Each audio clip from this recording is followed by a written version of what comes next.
I just want to start off by saying the gameplay in this video is cut down from the actual benchmarks.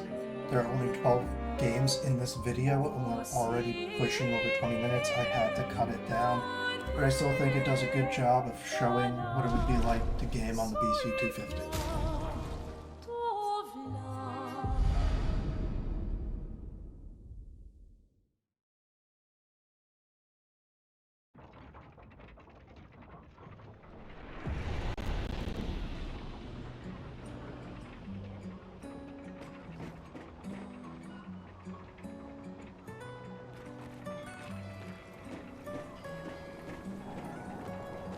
All right, let's go.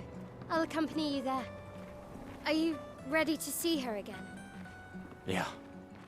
Been ready.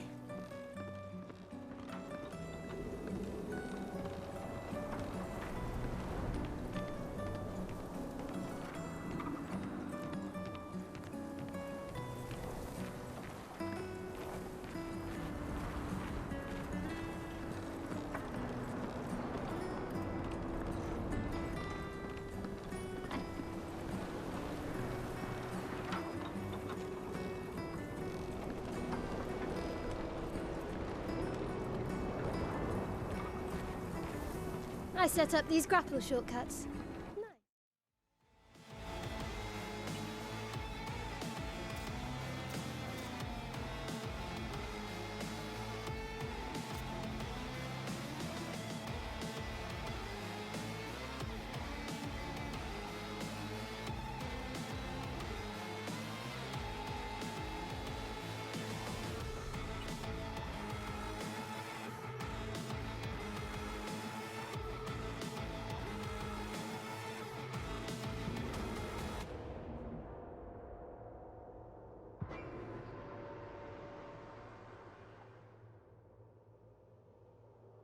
So I just want to say I benchmarked all of these games in desktop mode and I'm doing the recording in game mode. And I found in a few games there's actually a slightly lower frame rate, and I think that's because of game scope. I'm not entirely certain. But you'll also see that in a few other games there's a much improved performance because of the extra headroom game mode gives to the CPU.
Now, Doom the Dark Ages is actually one of those games that benefits from being in game mode, and you can see we're basically averaging above 60 FPS now.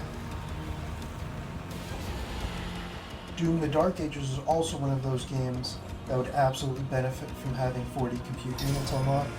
You'd easily see another 10%. It's also worth noting that Doom the Dark Ages will only launch on the BC-250 if you disable Vulkan variable refresh rate.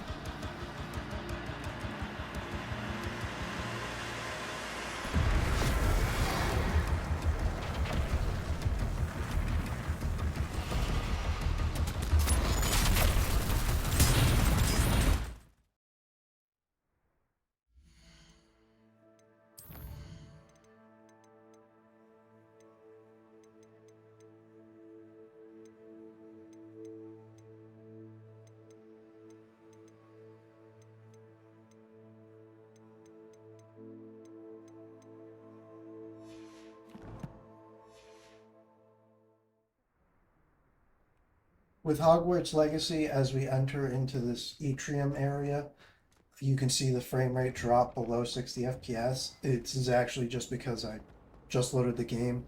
As you play and the shaders load more, uh, that goes away. The BC-250 is still heavily CPU bound in Hogwarts Legacy, though.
Resident Evil Requiem gains another couple FPS from being in game mode.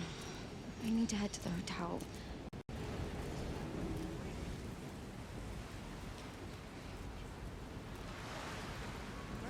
What is It should be around here. the restaurant?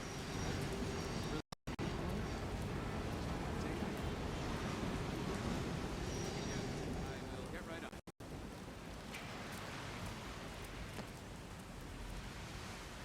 Did you hear Eric was promoted? That asshole? What the hell are the managers thinking? So, what happened with the missus? Oh man, she was pissed. She forgave me in the end.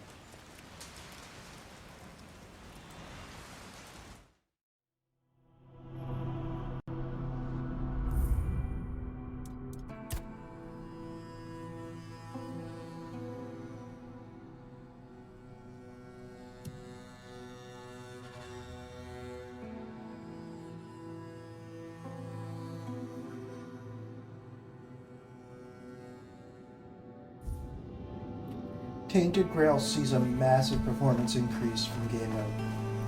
We're now averaging in the high 80s.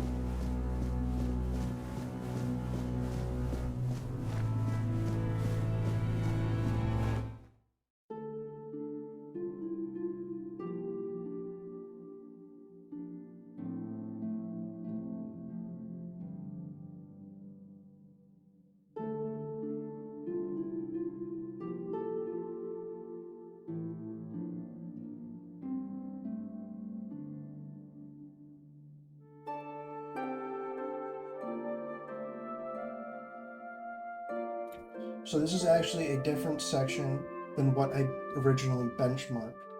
And I wanted to show this because there's an issue where out in the open world, as you keep playing, your memory and your video memory will start filling up and you'll push past that 16 gigabytes.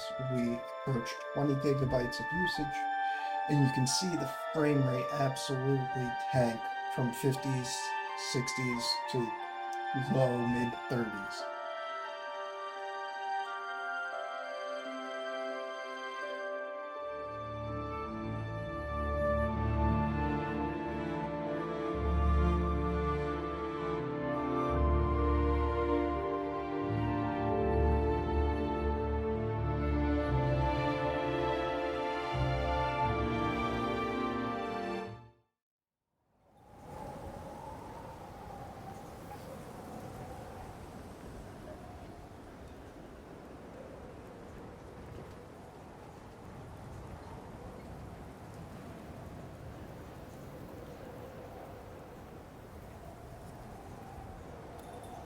So with art graders, I did benchmark the tutorial just so that it would be repeatable.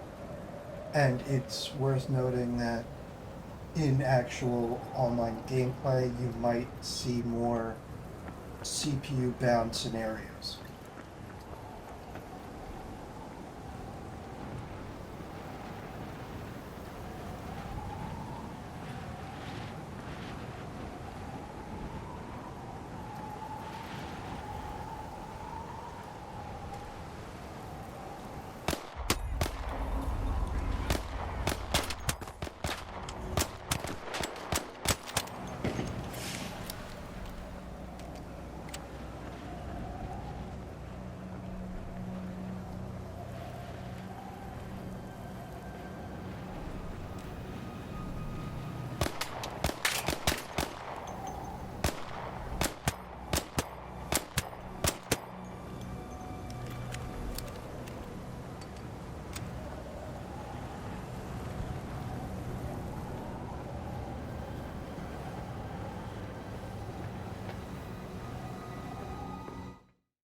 Now we're getting into the BC-250 versus the Steam Machine benchmarks, and I omitted the LTT benchmark, and I didn't want to use any of the other ones.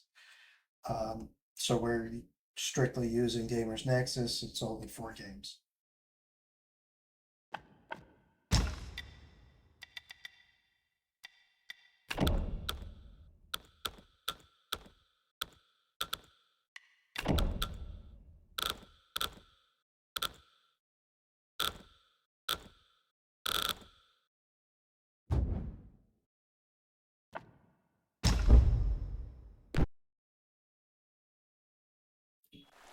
I am aware that Gamers Nexus benchmarked the Steam Machine with a single channel in memory. With Black Myth Wukong, this is a purely GPU canned benchmark. I doubt that would affect performance at all. This is also one of those situations where with a 40 CU unlock, you'd see an extra 10% performance.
Well, With Kingdom Come Deliverance 2, this is also a very GPU-bound game We'll at show them ultra what fine settings. fellas have turned up I on their don't think doorstep. the single channel in memory would affect frame rate too much in this one either. And then hop, skip to the nearest tavern. We'll drink to our success and chase some local wenches, eh? But why didn't Uncle Hanners take care of it himself? Unless, maybe he's just testing me. Aye, it does look like that. He'll hand over all the Ratai estates to you one day. So I expect he wants to be sure you won't botch it. Of course! How could I possibly botch it up? There are foreign armies rampaging through Bohemia. The king is in captivity, God knows where. And here we are in the middle of it all, carrying an important document. No! I intend to make the most of this trip, one way or another.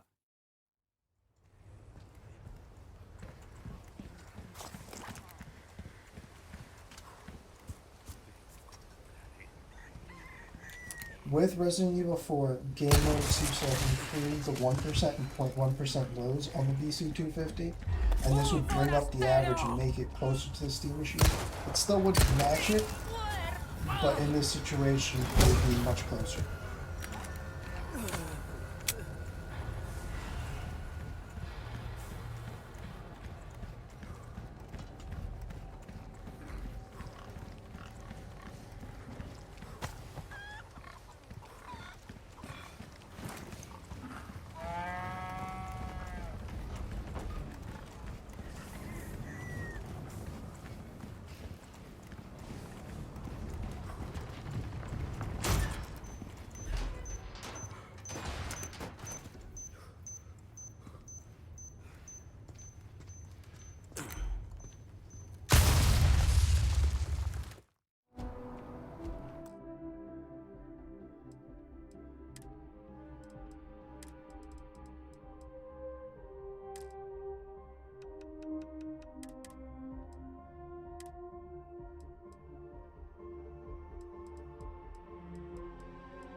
New Atlantis and Starfield is known to be very CPU demanding, and in game mode you do get a couple more frames, and this would narrow the gap between the BC-250 and the Steam Machine even further.